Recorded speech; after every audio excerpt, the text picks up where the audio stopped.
il y a quelqu'un qui a eu un comportement qui m'interpelle et je voudrais qu'on échange dessus. Et puis après, je vais aller dans le... je vais aller plus en profondeur. Il s'agit de la visite à Nayo de Sieur Blé Goudé-Chal. Voilà. Donc, vous qui êtes des goudéistes, ou même vous qui êtes des gens du Cogep, des Cogepiens, là, venez écouter ce que je vais vous dire. Parce que la moquerie de Blé Goudé à Nayo m'interpelle. Oui, la moquerie, je dis bien et je pèse mes mots, la moquerie de Blé Goudé à Nayo m'interpelle. Voici un village qui s'est levé pour dire non au 4e mandat d'Alassane Dramane Ouattara. Et des individus armés jusqu'aux dents se sont immédiatement jetés là-bas, dans ce village, et ont déjà les parents. Ils ont créé désolation dans ce village-là, principalement à Nayo. Donc, quand quelqu'un se lève, ça se passe comme ça en Europe ici, hein, en France. Voilà, en France particulièrement. Quand il y a des choses comme ça, quand il y a des, il y a des catastrophes ou il y a un truc comme ça, on empêche, ou du moins, on prévient les politiques de ne pas utiliser ça pour faire la politique. On prévient les politiques. La famille même, si ce sont des gens qui ont été endeuillés, leur famille disent ne prenez pas le problème de notre fils ou de nos enfants ou de notre famille pour faire de ça un sujet, comment on appelle, une histoire politique. Donc quand le neveu de l'oncle s'élève et puis il va à Nayo, il doit partir là-bas en tant que fils de Nayo, c'est-à-dire en tant que Bété, en tant qu'Ivoirois, en tant qu'Africain. Est-ce que vous comprenez? J'ai dit 3 choses. Il doit partir à Nayo en tant que fils de Nayo, en tant que Bété, en tant qu'Africain, en tant qu'Ivoirois même. Mais comme à son habitude, comme il a l'habitude de faire du spectacle, du matu vu, toujours à vouloir montrer quelque chose de différent, je veux dire, je n'arrive pas à comprendre ce monsieur. Je n'arrive pas à comprendre le neveu de l'oncle.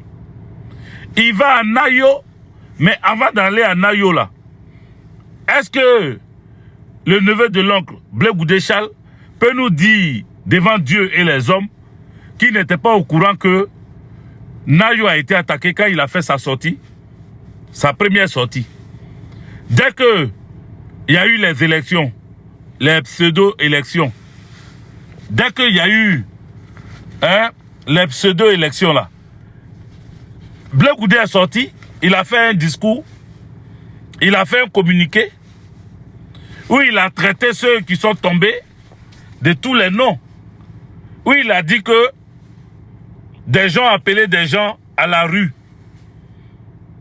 Ou bien c'est moi qui ai oublié, parce que c'est vrai, je n'arrive pas à rattraper ce qu'il a mis exactement. Et moi-même, le jour-là, je me suis posé la question et dit, il ne sait pas qu'il y a eu des gens qui sont tombés ou bien quoi. Il ne sait pas qu'il y a eu des gens qui ont déjà ce jour-là. Et puis il vient parler comme ça. Qui se rappelle que Blé Goudé était sorti,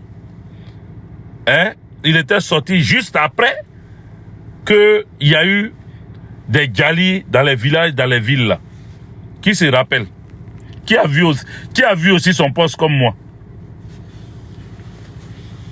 Accusant l'opposition. Pas n'importe quelle opposition, hein. Pas n'importe quelle opposition. Parce que lui, il a demandé qu'on aille aux élections, les amis, tapoter. On est à 3000 tapotages. Vous êtes 194. Voilà, vous êtes presque 200. Tapoter, les amis. Vous êtes 200. Et il n'y a pas de tapotage. Vous voulez qu'on restreint encore mon TikTok? Abonnez-vous si vous n'êtes pas encore abonné. Voilà. Abonnez-vous. si vous n'êtes pas encore abonné. Les amis, il avait sorti un message. Il avait sorti un message. Et dans le message, il avait dit quelque chose. Quelque chose qui concernait ceux qui ont appelé la jeunesse dans la rue. Au lieu de s'indigner de ceux qui ont déjà les jeunes, lui, il préférait accuser ceux qui ont demandé à la jeunesse de sortir. Vous comprenez? C'est pour ça qu'il dit que il devait avoir honte d'aller se présenter d'abord à Nayo. Maintenant, quand il va à Nayo, là, vous avez vu le t-shirt qu'il a porté là? C'est-à-dire, il a eu le temps rapidement. Il a eu le temps, hein. Il n'a pas pris l'argent des t-shirts là. Il pouvait compléter les dons qu'il allait faire là-bas là. Au lieu d'aller faire des t-shirts, je suis Nayo. Est-ce que vous comprenez? Les t-shirts, je suis Nayo là, ça avait quel sens? C'était quoi le sens de faire sortir t-shirt, je suis Nayo? C'est ça qui allait ramener ceux qui ont perdu la vie là-bas?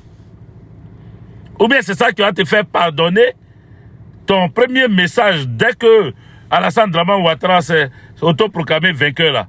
Ton premier message que tu as sorti là, c'est ça là qui allait faire qu'on allait oublier? On ne peut pas. Les t-shirts, je suis Nayo là, ça n'avait pas lieu d'être. L'argent de t-shirt là, tu pouvais prendre, au lieu de porter des t-shirts pour venir à Nayo, hein, pour montrer aux gens que on soutient la cause de Nayo. En fait, tu es venu regarder les dégâts que tes collaborateurs, tes amis, tes nouveaux amis ont fait. Tu es venu regarder les dégâts de ceux que toi tu as plébiscités, ceux que tu as aidés, ceux que tu as soutenus pendant les élections régionales. Quand tu t'es promené dans les villages là, dans les villes là, pendant les élections là, ceux à qui tu allais dire de ne pas voter, de ne pas soutenir, ceux qui étaient contre le 4e mandat, c'est les dégâts là que tu allais regarder. Ce sont ces dégâts là que tu allais regarder. Tu es allé pour venir confirmer ça au Cissé Bakongo pour rendre compte à Cissé Bakongo, pour aller dire à Cissé Bakongo, voilà, le travail était bien fait. Je suis parti là-bas, j'ai vu de mes propres yeux. Les familles ont pleuré devant moi. Donc c'est vrai, ce n'était pas une histoire de Facebook. Ça ne s'est pas passé seulement sur Facebook. Je suis allé, j'ai vu moi-même. Effectivement, c'est confirmé. Voilà. Je sais que ma femme est en train de dire là-bas, c'est confirmé. Donc j'ai dit c'est confirmé. Voilà, c'est le mot que je cherchais. Elle a dit ça. Et puis en esprit, c'est venu chez moi. Voilà. Donc, pour confirmer là, c'est le 5 confirmé. Oui, c'est confirmé. Moi-même, j'ai vu, c'est confirmé. C'est ça, Blé Goudé allait faire la chose, comme on appelle, à Nayo. Je demande aux parents de Nayo d'être en paix avec eux-mêmes. Soyez en paix avec vous-même. Soyez en paix. Nadi Baba est parti là-bas. Nadi Gbagbo, mon ami, la femme de mon président Gbagbo. Nadi Gbagbo était là-bas. Vous l'avez vu dans la chose, habit de PPACI. Ceux qui étaient autour de Nadi Gbagbo là, vous avez vu quelqu'un dans tenue de PPACI? Je sais que là, ils vont commencer à chercher. Mais si vous avez vu quelqu'un dans un t-shirt de PPACI ou un t-shirt de Gbagbo Laurent, c'est que la personne veut confirmer, c'est-à-dire c'est un villageois de Nayo qui tient à exprimer son désir, son appartenance au PPACI de Gbagbo Laurent. Mais je parle de ceux qui étaient dans le cortège de Nadi Bamba, Nadi Gbagbo. Aïe. Est-ce que tu as vu quelqu'un en tenue de je suis Nayo? Tu as vu quelqu'un quand Nadi Gbagbo est parti là, tu as vu quelqu'un en tenue de je suis Nayo? Il faut arrêter. Il faut arrêter de profiter, Herman Youdé soit salué. Il faut arrêter de profiter des malheurs des autres, des malheurs de nos parents, pour venir te brandir ton je suis Nayo ou bien je suis, pour venir montrer que toi, tu es trop sensible à ce qui est arrivé. Qu'est-ce que tu vas aller dire là-bas? C'est pour aller dire oui, Vous avez vu, n'envoyez pas vos enfants. C'est pour aller dire, n'envoyez pas vos enfants au Djali. N'envoyez pas vos enfants. Si les politiques là appellent vos enfants là, ne les envoyez pas. C'est à cause ça que tu as couru pour aller là-bas. Pour aller dire, je vous avais dit, il a dit, faut pas ils vont suivre les hommes politiques là. Faut pas ils vont sortir. Parce que toi, tu penses que c'est toi seul qui peut appeler quelqu'un et puis il va aller dehors. Qu'est-ce que tu allais dire? Est-ce que quand toi, tu as appelé les jeunes à sortir à Bouaké, pour dire que toi, tu arrives à Bouaké, dans la période où il y avait les rebelles à Bouaké, tu te souviens? Blé Goudé Charles, en 2002 ou en 2003, je ne sais plus. Je ne me rappelle même plus, ou 2004. Est-ce que tu te souviens que tu avais demandé aux jeunes de sortir et que toi, tu partais à Bouaké, que toi, tu allais rentrer à Bouaké, le stade de Bouaké. Les jeunes là sont sortis. Ils sont allés au stade de Bouaké. D'autres étaient sur la route, pensant que Blé Goudé arrivait. Beaucoup ont pris des cas au niveau de Yopougon et tout. Ils étaient prêts à aller à Bouaké parce que Blé Goudé a dit qu'il partait à Bouaké pour libérer Bouaké. Les jeunes qui ont perdu leur vie là. Ils ont perdu leur vie. Tu allais dire Yako à leurs parents. Tu allais présenter tes condoléances aux parents, aux familles et pleurer. Aux familles des victimes. Depuis ton retour en Côte d'Ivoire, là, tu as fait ça. Donc, ce qui est arrivé à Nayo, là, en fait, tu es allé là-bas pour aller te produire encore, pour aller dire aux parents de Nayo que prochainement, quand ils vont dire, ils vont vous demander de sortir, ne sortez pas. C'est ça que tu allais dire là-bas. Heureusement que Nadi Gbagbo est passée là-bas. Elle est passée pour apporter compassion aux parents. Pour apporter compassion aux parents. Attendez, j'ai bloqué un mouton. Ah non, on dit de ne plus les appeler moutons, excusez-moi. Donc on les appelle plus moutons. Voilà. Voilà, j'ai bloqué. J'ai bloqué un RDR. Voilà. On dit de ne plus vous appeler mouton, donc on ne va pas vous appeler mouton. Je vais tout faire pour éviter de vous appeler mouton. C'est Aga Nadi Gbagbo qui a dit de ne plus vous appeler mouton. Voilà. Elle dit le président même, il ne souhaite pas ça. Voilà.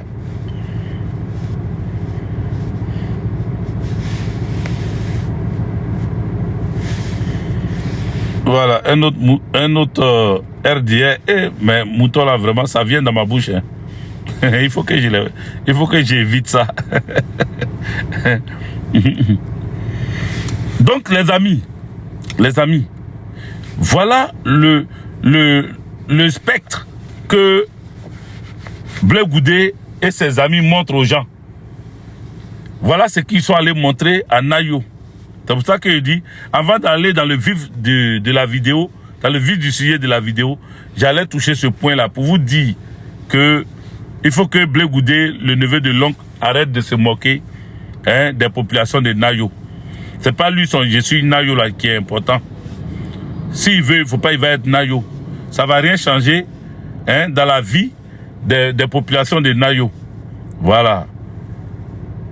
Voilà. Donc, je voudrais quand même saluer cette population de Nayo et dire que vous avez le droit de vivre.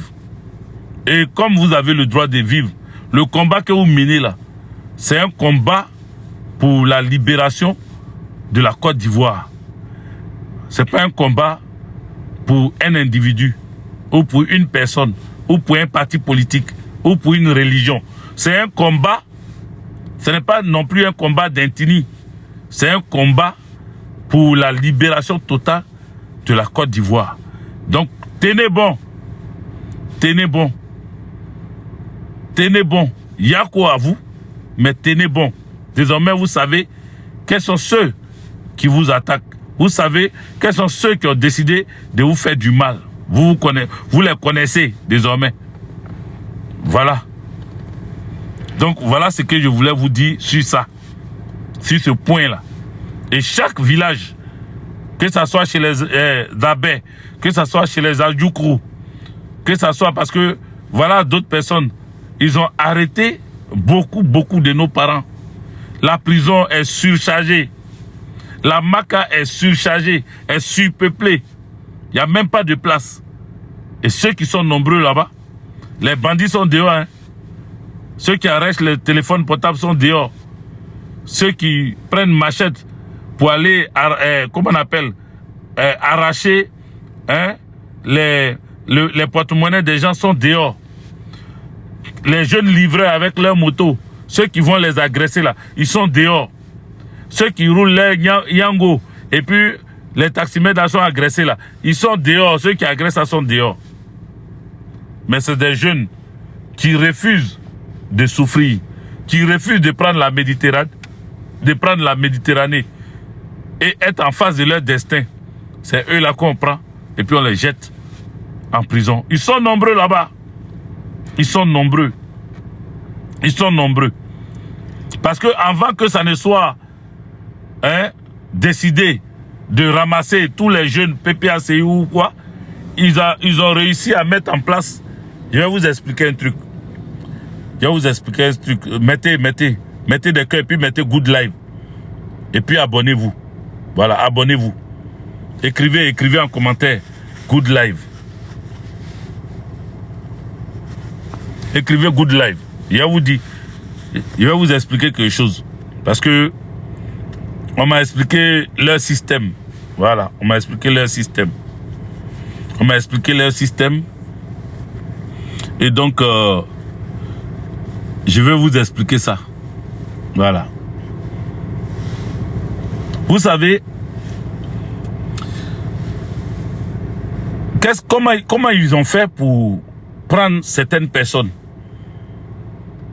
Comment ils ont fait pour prendre certaines personnes? Les chauffeurs Yango, il y a certains, pas eux tous, mais beaucoup sont en lien avec les renseignements généraux. Beaucoup. Les chauffeurs Yango. Comment on appelle, les chauffeurs de taxi. Taxi, Woro. Certains sont comment on appelle, en connivence avec les renseignements généraux de Côte d'Ivoire. Écoutez bien ce que je vous dis. Hein. Les mécaniciens, dans certains garages où vous partez pour réparer vos voitures, et là je parle des gens parce que qui disent que ils ne peuvent pas causer comme ça au bureau, ils ne peuvent pas causer dans des lieux comme ça, mais quand ils arrivent devant les mécaniciens, ils se disent que ce sont des simples mécaniciens. Écoutez-moi très bien. Ils disent que ce sont des simples mécaniciens, donc ils se libèrent, ils causent, ils parlent parce que c'est lui qui va payer à la fin du boulot. Mais ce sont les mêmes mécaniciens là qui livrent votre plaque d'immatriculation au service des renseignements généraux. Et puis, vous êtes surpris que la nuit, on vient vous enlever. On vient vous chercher notamment avec des encagoulés. Est-ce que vous comprenez? Est-ce que vous comprenez? Ce sont les endroits où vous partez vous-même là. Vous asseoir pour causer avec des gens. Vous partez réparer vos voitures. Des gens où vous partez même acheter vos pièces détachées. Des gens où vous partez dans les kiosques pour discuter. Ils ont plein de gars qu'ils ont mis. Je ne sais pas s'ils font ça à la... Vous savez, en Hollande là. En Hollande. Là où ils ont amené le président Laurent Gbagbo à la haie là. Tellement on a fréquenté ce pays là. À chaque fois, on partait en Hollande. À chaque fois, on partait en Hollande. Et on nous a donné des informations sur ce pays-là. Ils nous ont dit, là-bas, presque tout le monde est réserviste. Tout le monde est policier là-bas. Il faut tapoter, les amis. Il faut tapoter.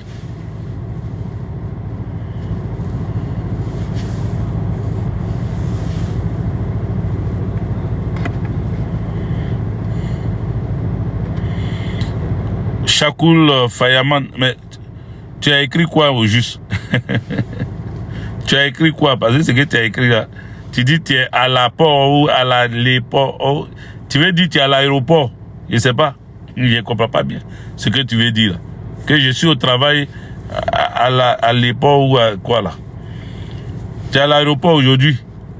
C'est ce que tu veux dire? Tu travailles à l'aéroport?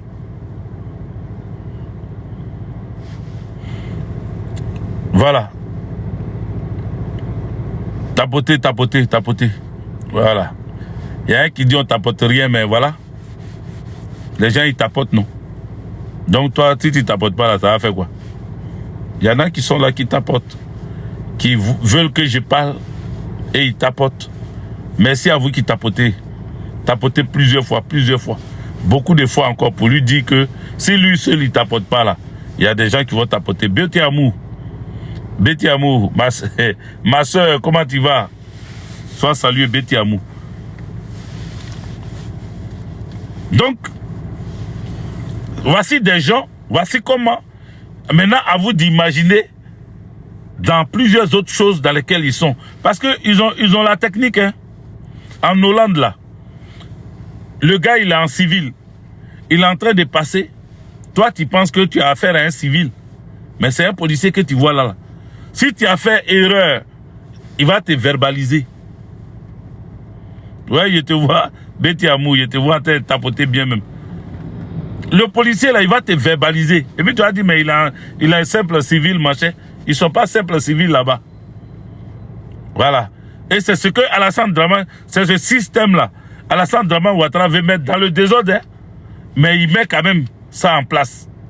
Où il y a des gens qui sont censés, c'est-à-dire eux là, ils ne maillent pas à leur fin, hein, mais ils font du renseignement pour Alassane Dramane Ouattara. Et beaucoup de nos camarades ont été arrêtés. Si tu cherches quelqu'un, d'après l'information d'un ami, si tu cherches quelqu'un, Emmanuel Tepé, si tu cherches quelqu'un, un de tes amis à Yopougon que tu ne vois pas il y a longtemps, là, va à la Maka, tu vas le trouver là-bas. Va à la Maka, tu vas le trouver là-bas. Si tu cherches quelqu'un qu'il y a longtemps tu n'as pas vu là, va à la Maka, Dias, Trendab, soit salué. C'est ça, hein? Ah non, c'est pas Trendab. Dias, Trinidad. Soit salué. Yvon Delphin. Bonne arrivée. Abonnez-vous. Vous qui n'êtes pas encore abonné. Si tu cherches quelqu'un qu'il y a longtemps tu n'as pas vu, il y a 3 endroits où tu peux peut-être trouver. Mais je veux dire, le premier endroit, c'est à la Maka. Si tu ne le vois pas là, va à la Maka, tu vas trouver. Ah, c'est ma soeur. Merci ma soeur. Merci pour les cadeaux. Va à la Maka, tu vas le trouver là-bas. Des gens qu'on enlève, des gens qui disparaissent. Toi, tu penses que le gars est parti en Europe. Toi, tu penses que, comme tu ne le vois pas il y a longtemps, peut-être qu'il est parti en Europe ou bien il est sorti du pays. Il est peut-être au Maroc ou en Tunisie. Non, non, non, non. Le gars à la Maka. Voilà. Dakouri Jackson dit, c'est à la Maka que j'ai retrouvé mon ami. Voilà. Donc, je ne suis pas en train de mentir. Je ne suis pas en train de mentir. C'est à la Maka. Ils ont ramassé tous les jeunes là. Les jeunes qui ont cœur. Les jeunes qui ont cœur. Ils ont vu, hein, les meneurs de troupes là. Les meneurs dans les groupes, dans les troupes, dans les quartiers. Ceux qui peuvent faire sortir les gens. Ceux qui peuvent courir avec les gens. Ceux qui peuvent faire marcher les gens là. C'est eux, ils ont pris. Vieux camion. Merci pour le cadeau. C'est eux là qu'ils ont pris soin et les déposés. C'est pour ça. Pourquoi je réponds à ça? Pourquoi je dis ça comme ça? Parce que j'ai entendu nos mamans dire, mais elles, nos mamans même, je viens à elles tout à l'heure. Mais j'ai entendu certaines de nos mamans dire que mais il n'y a plus de garçons. C'est les garçons là qui ont déjà, pendant les crises de 2011, 2010, 2011, Alexandre, merci. Ce sont les garçons là qui ont déjà là-bas là. Dans la crise de 2011. Les vrais garçons, les guerriers de 2000, ceux qui sont sortis devant les chars. Les vrais garçons, là, ils ont déjà. D'autres sont en prison. D'autres ont fui le pays. D'autres ont fui. C'est ce que les mamans là disent. Elles disent ceux qui sont là maintenant, là. Roubia va les tuer. Roubia va les tuer. Si ce n'est pas pour arranger leurs cheveux, tresser leurs cheveux jusqu'à en arrière. Hein? C'est eux qui cherchent à même maquillage. Ils cherchent à arranger leurs ongles. Tu vois, ongles là, pointus comme ça. On dirait femme. C'est ceux-là qu'on a laissés pour Abidjan, pour Côte d'Ivoire.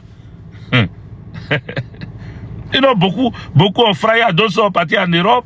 Voilà, nous les vrais guerriers là. Nous on est venus ici. Les vrais guerriers. Il y en a qui ont attrapé, ils ont gars. Il y en a que ils ont attrapé, ils ont jeté en prison. Ceux que Dieu a épargnés qui n'ont pas gars là, beaucoup sont allés en prison ou en exil. Mais là, ceux qui sont restés là, bon, il y en a qui disent, mais pourquoi ceux qui sont là, beaucoup ont peur comme ça? Mais qu'est-ce que vous pouvez dire? Ce que vous pouvez dire là, c'est ça. Beaucoup ont peur là. Venez, je vais vous expliquer. Parce qu'en 2000, là, il y a eu Bang Bang. 2001, il y a eu coup d'état manqué. 2002, il y a eu le pays divisé en deux avec une rébellion. Tous les jours, les gens avaient peur. Mais dans ça, là, dans la peur, là, d'autres ont eu enfant dedans. Bon, enfant que toi, le cœur battait et puis on t'a accouché là. Mais toi, tu es un enfant qui aura peur toute ta vie. Toute ta vie, tu auras peur. Parce que toi, tu es né dans peur. Tous les 2002 là, tous les enfants de 2002 là vont passer à m'attaquer. Ils vont me dire, ben Guigué, tu es mauvais. Ils vont dire, ah non, tu veux dire nous là.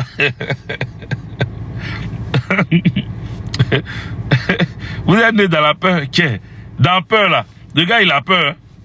Quand on tape, même quand Banger explose dehors là, lui il a peur, mais le côté aller Mougou pour avoir enfant là, ça il n'a pas peur de ça. Hein. Et dans ça là, il a enceinté femme. Bon, toi ton cœur battait et puis tu as enceinté femme. Enfant qui va naître dans ça là, c'est pas, si c'est pas un enfant qui aura peur là, c'est quel enfant tu as accouché là? C'est un enfant qui aura peur. Il aura peur de tout. Il aura peur de tout. C'est vrai. Hein? Parce que moi, je ne sais pas quelle réponse j'allais donner à la maman là. Voilà, quand elle dit, ah, les vrais garçons là, vous avez fui, vous êtes partis en France. D'autres ont fui, ils sont au Ghana actuellement. Des camps de réfugiés de Ghana, Togo. Les vrais garçons ont fui. D'autres sont tombés, ils ont gars. D'autres là, qui n'ont pas pu fuir, on les a attrapés, on les a jetés en prison. Maintenant, les nouvelles générations là, à temps normal là, quand en 2000, Guy Robert voulait prendre le pouvoir forcé là, Gbagbo n'a même pas encore parlé, puis les garçons étaient déjà dehors. Les garçons étaient déjà dehors. On a occupé, j'ai dit, les rues étaient déjà occupées. Tout était barricadé. Kefa, merci pour les cadeaux. Tout était déjà, le plateau était déjà gbé. Les gens sont quittés jusqu'à vers Niama, PK18, à pied. À pied. Moi, mon petit neveu, il avait quel âge? 11 ans. Entre 11 ans, 12 ans. Il a marché de PK18 jusqu'au plateau. De PK18 jusqu'au plateau. Nathalie, c'est pas ton grain là que je prends pour parler. C'est pas ta gueule là que moi je prends pour parler. Je parle dans ma bouche. Donc quand tu dis vous parlez trop là, va dire ça à ton mari là-bas, pas à moi. Voilà. Personne ne t'a appelé ici. Alors la femme qui dit qu'elle est bien là et qu'elle parle pas trop là, elle reste pas ici. Elle vient pas écouter les messages de quelqu'un qui parle trop. N'importe quoi. Quand tu as venu sur mon live me dire il parle trop. C'est dans ta sale bouche là il parle. Donc, c'est ça là. C'est ce qui s'est passé. Il faut tapoter les amis. Tapoter, on va quitter. On va continuer. Voilà. Si ça te dérange, tu quittes sur mon live. Je n'étais pas invité ici. Idiote. Moi, tu me dis un mot, je te dis 20 mots. C'est comme ça, ça y est. Donc les amis, la jeunesse, cette jeunesse-là, il faut qu'elle comprenne la lutte. Il faut qu'elle comprenne la lutte. Si elle ne comprend pas la lutte, elle sera toujours endormie. On va toujours la faire dormir. Et puis, vous savez, même les comment on appelle? Non, il ne faut pas être là, il faut partir. Il faut quitter sur mon live. Sinon, il va t'aider. Hein. Voilà. Sinon, il va t'aider. Ça va.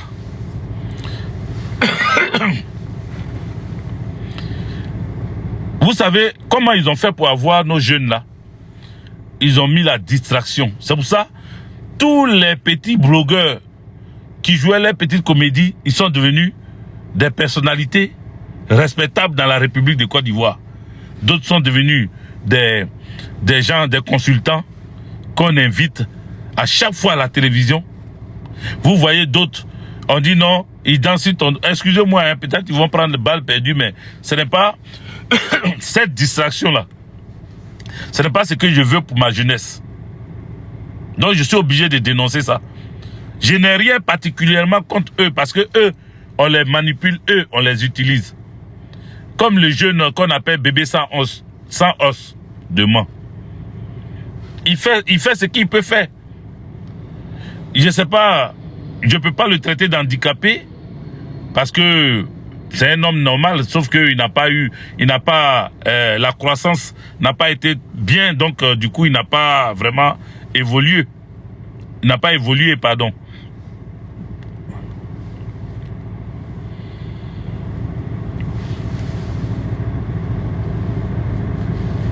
Bon. La Nathalie là, j'ai compris. Ils ont barré ton message, mais j'ai compris. J'ai compris, je vais me calmer parce que j'ai vu que on dit la parole douce calme la fureur. Voilà, la parole douce calme la fureur. Donc le fait que tes réponses sont pas aussi méchantes, je vais calmer le jeu avec toi et puis je vais te dire je suis désolé. Voilà, je suis désolé de t'avoir insulté. Voilà, je suis désolé de t'avoir insulté, mais ça m'a un peu énervé quand tu as dit on parle trop. Fallait dire que il faut garder secret comme tu as écrit tout à l'heure. Voilà. Toi, c'était pour dire qu'il y a des secrets qu'il ne faut pas sortir comme ça. Voilà. Mais quand tu dis vous parlez trop là, tu m'insultes. C'est pour cela que j'ai réagi comme ça. Donc, devant tout le monde encore, je présente mes excuses pour dire que c'était pas vraiment comme ça. Voilà. Je me suis fâché parce que tu as dit on parle trop. C'est comme si ce que je suis en train de dire là, ça n'a pas de sens.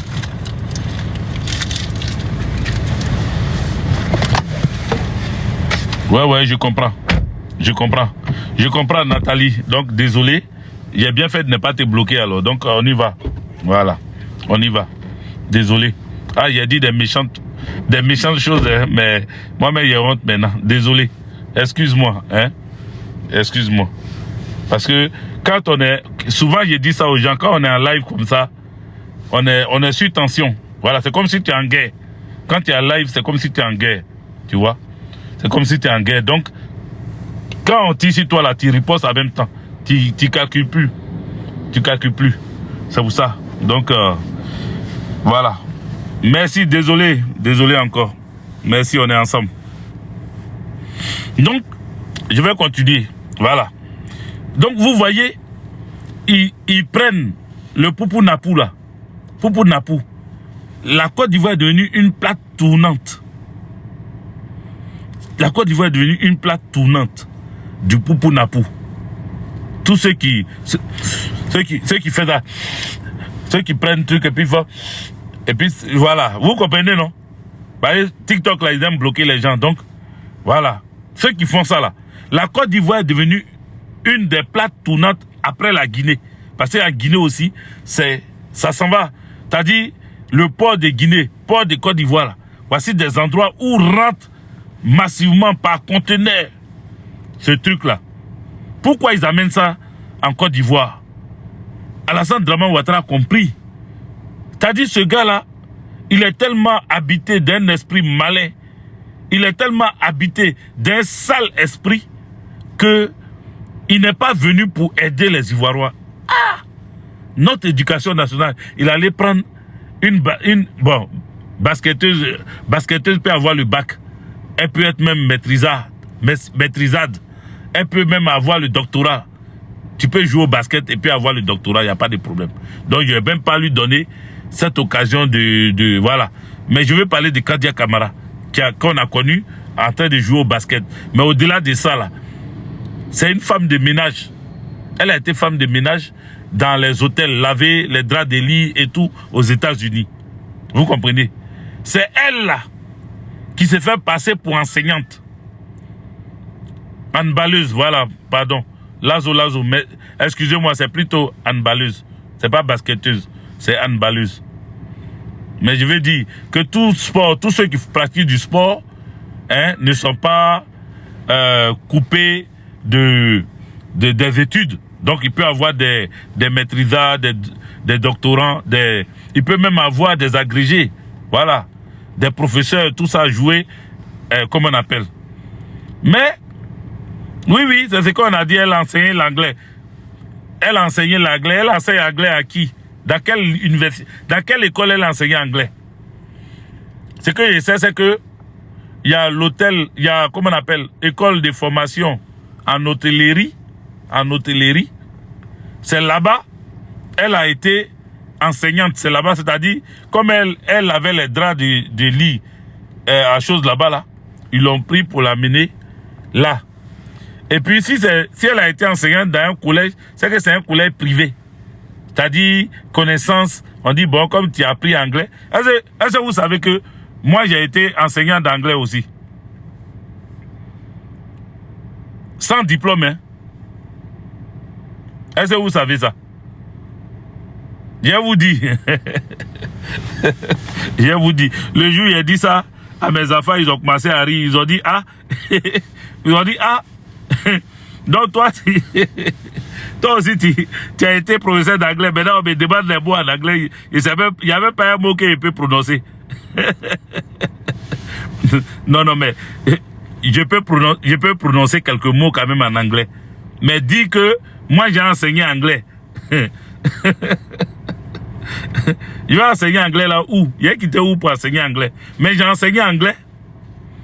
J'ai enseigné anglais. Vous savez, à Avocatier, à Bobo Avocatier là, à Bobo Avocatier, en allant, comment je peux indiquer là-bas là? En allant, à Bobo Avocatier, il y avait une école des, comment on les appelle là même? Les Nigérians, les Bodas là, les Nigérians, les Anango. Est-ce que vous comprenez? Parce que moi, je suis céleste. Je suis dans l'église du Christianisme céleste. Et on avait notre paroisse en face de, comment on appelle, du parlement d'Abobo. Le tout-puissant congrès d'Abobo, comme on appelait ce coin-là. Le tout-puissant congrès d'Abobo, en face de la, c'est-à-dire l'autre côté de la rue, l'autre côté de la route là, il y avait, comme on appelle, une église céleste. L'église céleste qui est là, le responsable de cette église céleste était comment on appelle, un Nigérian. C'était un Nigérian. Voilà, non, à la pompe, c'est comme ça, non, à la pompe, peut-être. Peut-être à la pompe, mais je me souviens plus, ça fait 14 ans quand même. Je me souviens plus parce que je ne suis pas resté là-bas 1 an. Voilà, j'ai même pas fait 6 mois. J'ai fait que quelques mois pour enseigner là-bas. Je suis parti et c'est au dépôt 9. Oui, ça c'est encore plus loin. Mais en face du Parlement, en face, quand tu traverses la route du Parlement là, dans le bas-fond là, hein, dans le ravin là, il y avait une église en bois. C'est une église céleste. C'est là-bas que je priais. Donc, le chargé, le responsable de l'église, le chargé des paroisses, le responsable de l'église, c'est un Nigérian. C'est un Anango. Voilà. Donc, il connaissait un monsieur qui était propriétaire d'une école où tous les petits Anango, tous les petits Nigériens là, partaient apprendre l'anglais et le français. Ils apprenaient l'anglais et le français. Parce que comme ils sont coupés de leur pays d'origine et qu'ils sont en Côte d'Ivoire, ils apprennent l'anglais quand même et ils apprennent aussi le français. Donc, moi, ils sont venus me voir, on dit 1500 par heure. 1500 francs par heure. Donc moi, j'ai pris ça à la paroisse. Quand ils m'ont dit ça, j'ai dit, bon, dans mes jours où je ne vais pas au travail, là, je vais passer là-bas pour enseigner anglais. On dit, tu comprends un peu? J'ai dit, je comprends un peu. Voilà, je comprends un peu. Mais eux, c'était surtout comme je savais lire en anglais. Là, ça, c'est la seule chose que je savais faire. Je savais lire en anglais. Tu me donnes un test en anglais, je vais lire. Voilà, je n'ai pas la tonalité des anglais, mais je sais lire, je sais comment le I est prononcé, comment le A est prononcé en anglais. Je sais ça. Ça, je suis allé à l'école quand même. Donc, j'ai pris mes petites connaissances là, et puis je suis allé là-bas. 1500 par heure. J'ai commencé à donner les cours aux enfants là. C'est là-bas que j'ai appris que, et ils m'appelaient uncle. Bon. Donc, donc, je suis allé, quand je vois par exemple, je vois une mangue et que je vois que c'est mangue en français. Donc, c'est écrit en français à côté, mangue. Et c'est écrit mangos en anglais. Mangos en anglais. Donc, mango, c'est ça, mango ou mangos. Donc, moi, je lisais seulement pour eux. Je mets le bâton, j'ai dit, et puis eux, ils répètent. Voilà. C'est tout ce que je faisais comme enseignement. Donc, moi aussi, je peux dire que j'ai enseigné anglais. Tout ça pour dire à Kadia Camara que moi aussi, j'ai enseigné anglais. Voilà. Donc, Kadia Camara, comme elle a fait les États-Unis, elle a été, comme on appelle, dans les hôtels aux États-Unis pour changer les draps de lit, voilà. Donc, elle parle anglais un peu quand même parce qu'elle a vécu là-bas. Elle a même ses enfants là-bas. Donc, c'est comme ça qu'elle arrive en Côte d'Ivoire et on la prend pour enseigner dans une école hôtelière. Ce sont des étudiants. Ce sont des étudiants. Mais on la prend pour enseigner puisqu'elle connaît déjà comment on lave les draps de lit, comment on change les draps de lit des hôtels. Elle forme les gens comme ça. Et puis, même, elle a il y a une collègue. Il y a une collègue qu'elle a déjà. Il y a une collègue comme... J'avais déjà raconté cette histoire dans une autre vidéo sur Facebook, mais voilà, il y a longtemps. Donc, j'ai oublié l'histoire. Mais il y a une collègue qui s'est plaint que Kandia Camara n'a aucun niveau intellectuel, n'a aucun diplôme réel. Parce que les diplômes achetés là, c'est ça qu'elle est venue là. Mais elle n'a aucun diplôme réel pour enseigner dans cette grande école. C'est pas parce que ça s'appelle hôtel et école hôtelière que on va prendre n'importe qui pour venir enseigner là-bas. Quand elle s'est plainte de ça là, une fois elle est allée à l'hôtel, elle est allée, comme on appelle, dans le nord, à Korogo, je crois, ou à Fekese-Dougou. En tout cas, il y a un hôtel là-bas. On dit elle est allée là-bas, elle n'est plus ressortie de l'hôtel. Elle a gardé dans l'hôtel. Elle a gardé dans l'hôtel. Oh, nous on connaît les pratiques de Kandia Camara. Faut pas aller dans l'hôtel. Si Kandia est dans les pareils, il ne faut pas aller dans l'hôtel. Sinon, tu vas plus ressortir. Bala Keïta en a fait les frais. Vous comprenez? Est-ce que vous êtes là?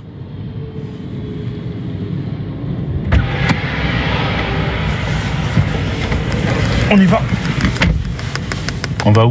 Dépose-moi juste à Roissy-Paul et quand tu reviens, dans la clé directe à Steven. Pas à quelqu'un d'autre, à Steven. Ok. Et taille direct. Steven. C'est qui Steven? Le petit noir. C'est lui qui a la famille. D'accord, d'accord. Ok. Bon les gars, je vous laisse 1 minute.